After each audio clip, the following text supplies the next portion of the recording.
Rhode Island here. Thanks all of you for your time. Rob, we'll start with you. Congratulations on this.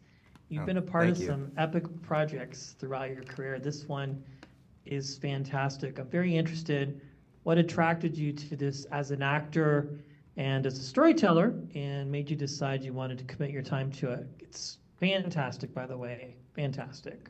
It was a really exciting script. It just like first read, you just ripping through it and wanting to find out what happens next, and so you see that on the page, and that's great. That's not an easy thing to do when you read a lot of scripts. And then I met with John and Glenn, and it's like a first date sort of thing, and it was just like nice and awkward. And I just really liked them, and we finished the Zoom, and they were gonna send me some more scripts and stuff, but I was like, I just really like these guys. I really want to work with them, and Kiefer was involved. I've always been a big fan of his work, so it was an easy decision to just say, yeah, I would love to work with these guys. Thank you. Next, we have Matt from Anderson Vision. Hi, everyone. I just want to say fantastic work on the show, the episodes I've seen of it so far. This question is for Enid and Walt. What drew you to these parts in particular when you were offered these parts? And were you expecting them to develop as they wound up doing? I think it was the character thing where I thought he was one thing and then he wasn't, and just didn't. The thing was just I didn't know how to approach it, so that made it interesting, right? So I could try new things and he's still there. Yeah. Just to try new things, and explore, and have fun with it as well. Yeah. Hi. As soon as I read the script, I knew that I wanted to play Jo Maddie. I love the part. She's so outspoken. She's driven. She doesn't take any prisoners. And, I kind of wish I was a little bit more like that. So I was happy to get to embody it for a little while through her. And then in terms of how it developed, there were definitely some surprises for me. But it's good writing, so that means that anything that happens in the show, it comes out of the character, so there's not ever any twists that you don't believe she would make. And so I knew, even though I didn't know all the things that were going to happen, I trusted John and Glenn, and I knew that I could, just play her in whatever circumstances came, and that it would be real. So in that way, the show is very twisty and turny, but it's grounded in a lot of recognizable stuff. So I think you can take the ride and be surprised, but also believe it. Yeah.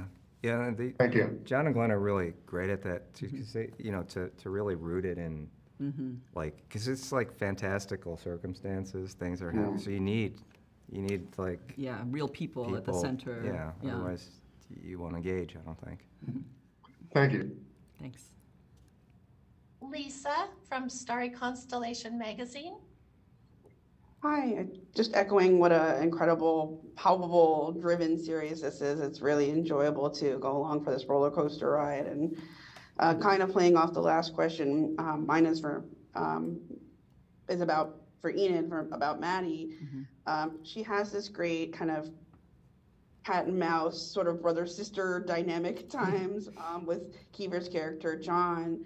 And I wanted to ask, what makes Maddie so intrepid and kind of resolute about the circumstances with John and finding him when it's not her jurisdiction, but also she kind of keeps being thwarted by this male-centric world that she has her job in. She's a female FBI agent and seemingly male-dominated capacity as well. Right, totally. Well, yeah, I feel the same way about Jo. Like, it's fun. It's amazing and fun to watch her navigate that male world. I think that Jo and John have some similarities. at the beginning of the series, Jo Maddie's frustrated by being demoted in the FBI. So she's ambitious and she feels she's been unfairly treated, and so she's going to, you know, do whatever she can to change her circumstances. Now she's on to the case of John Weir, and her instincts tell her there's something more to this than meets the eye. So I think at first she is attempting to raise her position by solving this case, but very quickly his obsessive nature and her obsessive nature become an obsession for her, and she's not going to let it go. She probably dreams John Weir at night. And so I think that, that's what it is. And then, it turns out that her instincts are right, but then it's even beyond what she imagined. And, she's in much deeper than even she could have imagined. And so it's fun, I think, to watch somebody. I hope it will be fun. It was certainly fun to play. Somebody that smart and driven, make things happen, come hell or high water, or male bosses. Enid, this question is for you. I've been a fan of your work for a very long time. Oh, thank you. And absolutely, it's been an honor to watch your career and the different parts that you've played.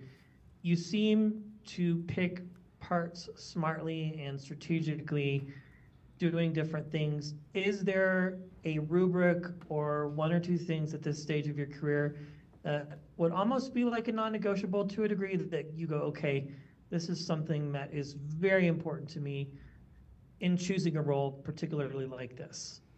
Yeah, well, thank you very much for your compliments. I feel like, as an actor, it doesn't really feel, maybe once you become, Kiefer Sutherland, then you get choices.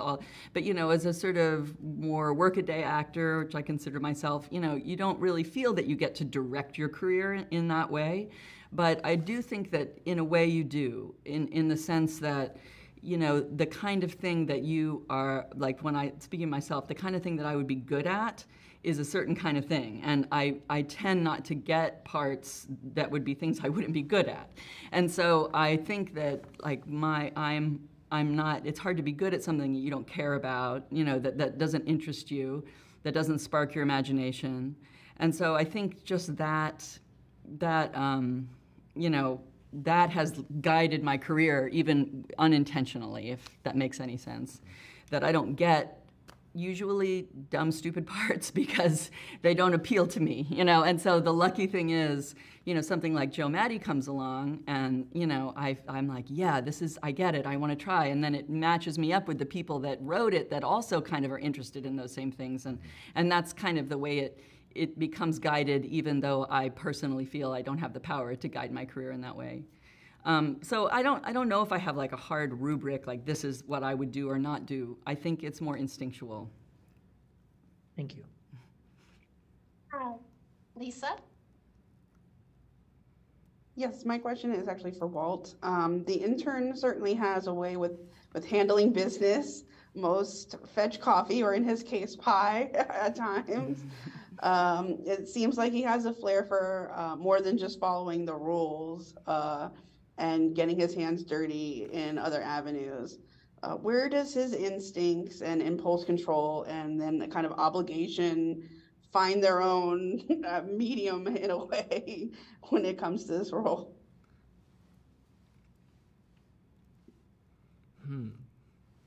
I think, the only way I could describe it is that he's just not okay in his head, he's not well. And he's not well at all. And I think the only way he can live is because he was the character. That's how I imagine it, was severely traumatized, and now he sort of doesn't know how to live a normal life, and the only way he can survive is just by being this really messed up person, Yeah.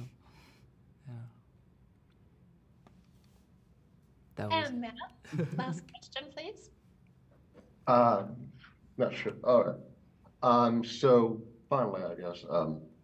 So Rob and Enid, there are some really lovely character interactions, Rob, especially one in the 4th episode between you and Charlotte Dance. That's just so good. I don't want to give it, it involves it involves a space movie. Let's leave it at that. And Enid, there's some really wonderful just sort of character moments between you and the boss at the company. Right. So can you hear me? Sorry. Yes, yes, we can. Yeah, sorry. So are these the sort of moments that you look for in your career when you're choosing a script? And for the audience who's going to be watching this show, should we look forward to more of these really inspired character moments?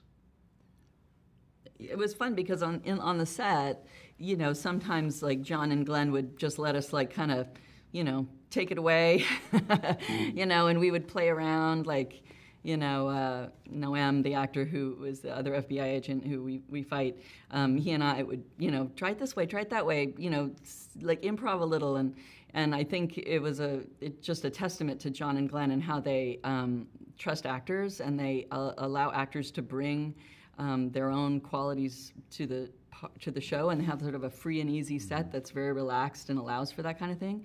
So I think, yes, definitely that was a priority for them in the show, and hopefully, you know, it'll come across that you'll see more and more of that. Yeah, I hope so. No, go ahead. It was just I love those scenes with Charles Dance. I mean, Oh yeah. I mean, and it's not even the stuff that'll probably end. You know, it's the stuff that no one is going to see. You know, it's just so free and easy, and just like there's a real not knowing that we both really embrace, and it's so fun to work with that, and sort of you get lost in it, and you're not thinking about what's going to happen next. And so, John and Glenn did leave the space around it, and as well as some of the other directors that we had of just let's just, you know, it's like even surprising them when they see it, like, oh, and then they know enough to just kind of let it go and then try things differently, and that's a fun day on set when you could just like truly just play with somebody else in character, and every time I worked with Charles it was like that. Yeah, it's the best way to do it, I think. It really is. All right, thank you. Thank you. Thank you. That concludes our roundtable. Please say your goodbyes and then exit the room. Thank you. Thank you. Thanks very much. Bye.